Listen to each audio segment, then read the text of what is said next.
अस्सलामुअलैकुम मोहतरम नाज़रीन व सामीन, कैसे हैं आप। Islamic question and answer YouTube channel में आपको खुशामदीद कहता हूं। आज एक बड़ी ज़बरदस्त वीडियो देखने जा रहे हैं डॉक्टर जाकिर नाइक साहब की। उनसे एक सिख सवाल करता है, वो उसका बड़ा ज़बरदस्त जवाब देते हैं। तो चलें बगैर टाइम वेस्ट किए वीडियो को शुरू करते हैं। प्रोग्राम में आने में थोड़ा सा देर हो गई मेरे को, और अगर मैं यहाँ नहीं आ पाता तो शायद अपने आप को ज़िंदगी भर माफ़ नहीं कर पाता। आगरा की सरजमी पर आके आपने ये जो रोशनाई जगाई है, ये वाकई में हम तो उस अल्लाह ताला से दुआ करेंगे। जी हाँ, अल्लाह ताला से दुआ करेंगे कि आप जैसे 10-20 और नेक दिल और इतने पढ़े लिखे, इतने इंटेलेक्चुअल आदमी और पैदा करें, जिससे कि जाके आप भारत का कोना कोना, देश का कोना कोना रोशन करें। तहे दिल से स्वागत आपका।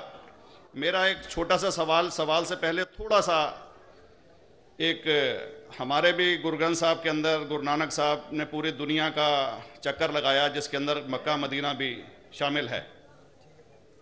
और जैसा कि एक सवाल इससे पहले हो चुका है कि गैर मुस्लिम जो है मक्का मदीना में अलाउड नहीं, या वहाँ का कैंटोनमेंट जो है अलाउ परमिशन नहीं देता। मगर ये तो तय है, आप मानते हैं, इस्लाम मानता है, हम मानते हैं, हमारे ग्रंथों के अंदर दर्ज है। गुरु नानक साहब के 2 चेले थे, एक बाला और एक मर्दाना, एक हिंदू और एक मुस्लिम। मर्दाना की बहुत ख्वाहिश थी कि मुसलमान जब तक पूरा मुसलमान नहीं कहलाने का हकदार, जब तक कि वो काबा का दर्शन ना कराए। तो गुरु नानक साहब उसको लेके और काबा गए। हमारे ग्रंथ के अंदर जो दर्ज है कि जब वो वहाँ पहुँचे, उन दिनों बहुत लंबा ये किस्सा है, 1 साल लगता था, और वो रूट सारा उसका वर्णन है। और वहाँ जब मक्का जो मस्जिद के बाहर साथ ही एक दीवार थी, जहाँ पर के भारत के जो मुसलमान दर्शन करने जाते थे काबा के, वो उनको वहाँ ठहराया जाता था।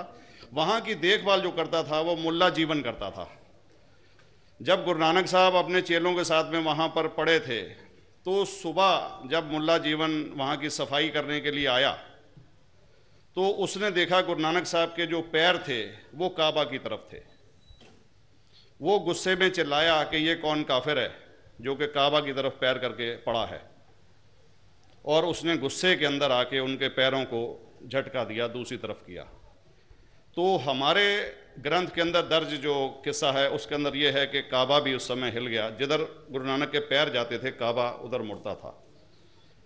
तो वो जोर से चिल्लाया, ये कोई हजरत है, ये कोई औलिया है।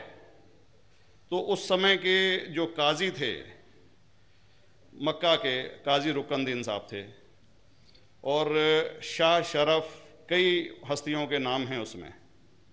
तो मैं ये जानना चाहता हूँ कि ये वर्जन को आप मतलब एग्री करते हैं, और करते हैं तो इसका हमारे मुस्लिम ग्रंथों के अंदर किस तरीके से उल्लेख है, ये कृपया बता। भाई साहब ने एक सवाल पूछा अपने गुरु ग्रंथ साहिब के मुतालिक, और अल्हम्दुलिल्लाह मैं भी गुरु ग्रंथ साहिब पढ़ चुका हूँ।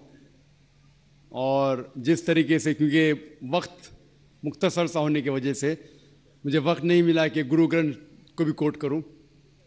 आपका सवाल का जवाब देने के पहले मैं आपसे इजाज़ा चाहूँगा कि इवन गुरु ग्रंथ की किताब पढ़ेंगे आप, ग्रंथ जिसे आदि ग्रंथ कहते हैं, और कोई सिख से पूछेंगे कि खुदा का तसव्वुर क्या है, सबसे बेहतरीन जवाब कोई सिख दे सकेगा, वो आपको कोट करेंगे जापू जी, जो गुरु ग्रंथ साहिब आदि ग्रंथ के सबसे पहले चैप्टर है, सबसे पहला श्लोक, जिसके कहते हैं जापू जी।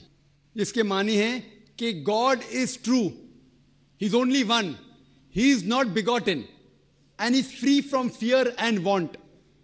क्योंकि मैंने अंग्रेजी में पढ़ा हूं, इसलिए मैं अंग्रेजी में उसे कह रहा हूं कि खुदा एक ही है, वो हक है, और वो ना किसी को जना है ना किसी को जनेगा, और वो इमॉर्टल है, ना कभी मर सकता है। और इसको सिखिज्म में जो खुदा को कहते हैं Omkara, in manifest form he is Omkara, and unmanifest form he is एक ओमकारा। और कई इसके एट्रीब्यूट्स है, मिसाल के तौर पे परवरदिगार, अकल, और उसे रहीम कहा गया है, Wahe Guru as one God कहा गया है, और it is strictly against idol worship and अवतारवादा।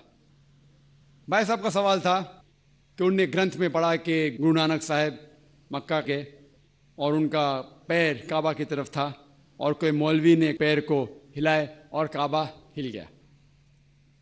क्योंकि ये age of science and technology है। अगर कोई चीज़ जो किताब हजारों साल पहले लिखी गई है, 10,000 साल या 4,000 साल, तो शायद उसके बारे में हिस्टोरिकल रिकॉर्ड मिलना मुश्किल है। हालांकि इवन जीसस क्राइस्ट के बारे में 2000 साल हिस्टोरिकल रिकॉर्ड है, क्योंकि सिखिज्म जो एकदम नया मज़हब है, जितने मज़ाहिब के मुकाबले हिंदुस्तान में नया है, कुछ सैकड़ों साल पहले 15th सेंचुरी में, toward the end of the 15th century, Guru Nanak साहब जो पंजाब के थे, ये मज़हब तो कायम हुआ।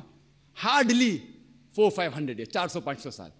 और अगर ये मान लो, सपोज मिसाल के तौर पे मान लो, मैं क्यों कह रहा हूं कि मैं नहीं चाहता हूं किसी को बुरा लगे, मान लो ये सच है, मान लो अगर 400-500 साल पहले अगर ये होता था कि काबा इधर से उधर हिल जाता था, तो हिस्टोरिकल रिकॉर्ड में बिल्कुल लिखा होता था। और कई हिस्टोरिकल रिकॉर्ड में ये नहीं कि काबा हिला इधर उधर, कई हिस्टोरिकल रिकॉर्ड आप देखेंगे। हिस्ट्री इतनी अल्हम्दुलिल्लाह 800-900 साल पहले, 1000 साल पहले जो मुगल ने किए, बिल्कुल लिखा हुआ हिस्टोरिकल रिकॉर्ड में।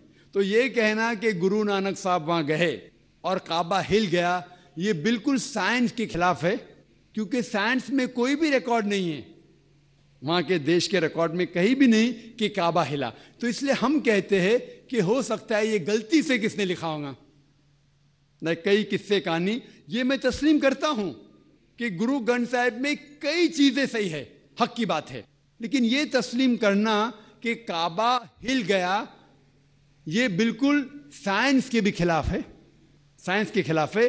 और इस्लाम में भी ये नहीं है। लेकिन ये कहना कि कोई गैर मुस्लिम जा सकता है, मुमकिन है, चुपके से कोई गया तो हो सकता है।